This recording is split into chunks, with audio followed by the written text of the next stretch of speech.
எப்படி ஜெயிப்பேன் தெரியுமா? நான் என் துறையில நான் ஜெயிக்கிறது, ஒவ்வொரு துறையும் ஜெயிக்கிறதுக்கு ஒரு கான்பிடன்ட் லெவல் இருக்கு. அந்த கான்பிடன்ட் லெவல்ல யார் மேல எடுத்துட்டு போறானோ அவனால் முடியும். சாமி படத்தை பாக்குறல்ல, சாமிக்கு மொத்தம் எத்தனை கை? 4. நம்மள மாதிரி தானே இருக்கிறாங்க, 2 காலு, நம்மள மாதிரி முகம் எல்லாம் இல்ல. ஆனால் 4 கை ஏன் இருக்கு? அந்த 2 எக்ஸ்ட்ரா கை என்ன தெரியுமா? ஒன்று புன்னகை, இன்னும் ஒன்று தன்னம்பிக்கை. 2 தான். 2 எடுத்துட்டு ஜெயிச்சு போய்கிட்டே இருக்கலாம். கான்பிடன்ட். நான் எப்படி என்ட்ரி ஆவேன்னா, அங்க வண்டியில இருந்து இறங்குவேன்ல, இல்ல பஸ்ல வந்து இறங்குவேன்ல, அப்பவே வந்து பாடி லாங்குவேஜை மாத்துவேன். Body language மாத்துவேன். அப்படி நடந்து என்ட்ரி ஆவேன்ல, என் என்ட்ரியில 10 பேரை அவுட் பண்ணுவேன் நான். 10 காயின் விழும், 30 தான் காம்படிஷன். உள்ள வந்து உட்காருவேன், லாட் போடுவாங்க, லாட்டை எண்ணுவோம், எடுப்போம்.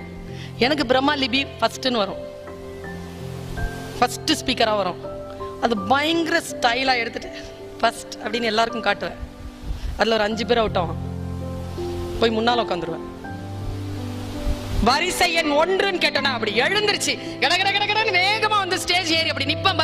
10 அவுட், 15 தான். பேச்சு படிலாம் கான்பிடன்ஸ் லெவல் தான்.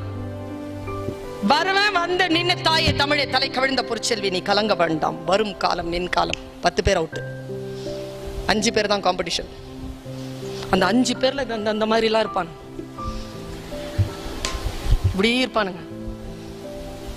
ப்ரிப்பரேஷன் அடிப்பேன். என்னுடைய ப்ரிப்பரேஷன்ல 2 பேரை விழுத்துவேங்க, மீதி 3ல கண்டிப்பா ஒரு பிரைஸ் வாங்கிட்டு வந்துடுவேன். அப்படி வாங்கினதுதான் இந்த பிரைஸ் எல்லாம். ஜெயிக்கிறது வந்து ஒரு டெக்னிக் தாங்க, ஒரு டெக்னிக் தான்.